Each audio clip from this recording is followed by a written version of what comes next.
எட்டயபுரம் பாரதியார் நூற்றாண்டு நினைவு அரசு மகளிர் பாலிடெக்னிக் கல்லூரியில் பாலியல் புகார் அளிக்கப்பட்டிருக்கிறது. விவரங்களுடன் இணைகிறார் செய்தியாளர்.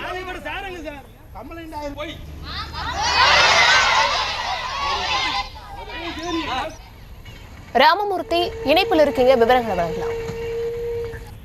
வணக்கம். தூத்துக்குடி மாவட்டம் எட்டயாபுரத்தில் பாரதியார் நூற்றாண்டு நினைவு அரசு மகளிர் பாலிடெக்னிக் கல்லூரி இயங்கி வருகிறது. மெக்கானிக் பிரிவு பேராசிரியர் மதன்குமார் பாலியல் தொல்லை கொடுப்பதாக கூறி 3 மாணவிகள் கல்லூரி முதல்வரிடம் புகார் தெரிவித்திருந்தனர்.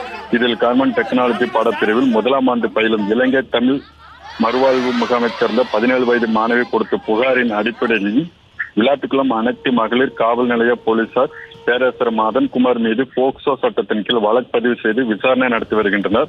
இந்நிலையில் பெண்கள் மற்றும் குழந்தைகளுக்கு எதிரான குற்ற தடுப்பு பிரிவு கூடுதல் காவல் கண்காணிப்பாளர் திபு, விளாத்துக்குளம் டிஎஸ்பி அசோகன், எட்டயபுரம் தாசில்தார் சுபா ஆகியோர் பாலிடெக்னிக் கல்லூரி முகாமிட்டு பாதிக்கப்பட்ட மாணவி மற்றும் பிற மாணவிகளிடம் பேராசிரியர்கள் அலுவலர்களிடம் விசாரணை நடத்தி வருகின்றனர். இதற்கிடையில் குற்றம் சாட்டு குறித்து நியமான முறையில் விசாரணை நடத்த வேண்டும் என மாணவிகள் கல்லூரி வாசல் முன்பு உள்ளிருப்பு போராட்டத்தில் ஈடுபட்டனர். மாணவிகளிடம் தாசில்தார் சுபா மற்றும் கூடுதல் காவல் கண்காணிப்பாளர் டிபு ஆகியோர் பேச்சுவார்த்தை நடத்தி கலந்து போகச் செய்தனர். பாதிக்கப்பட்ட மாணவிக்கு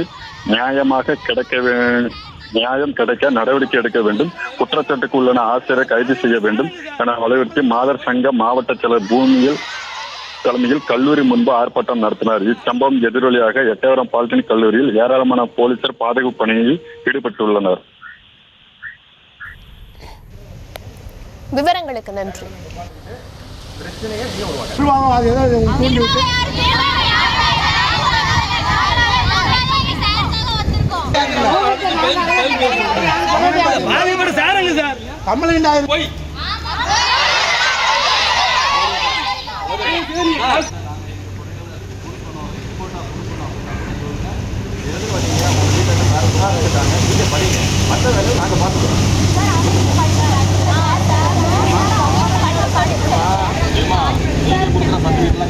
நாங்கள் போலீஸ் விசாரிப்போம், என்ன உண்மையோ அதுதான் செய்வோம். நீங்கள் இங்கே உட்காந்துக்கிறீங்களோ அல்லது எட்டயபுரத்தில் உள்ள அரசு பாலிடெக்னிக் கல்லூரியில் மாணவிக்கு பாலியல் தொல்லை கொடுத்த பேராசிரியர் மீது போக்சோ வழக்கு பதிவு செய்யப்பட்டிருக்கிறது.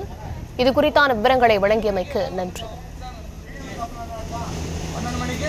தொடர்ந்து இந்த நேரத்திற்கான தலைப்புச் செய்திகளை பார்க்கலாம்.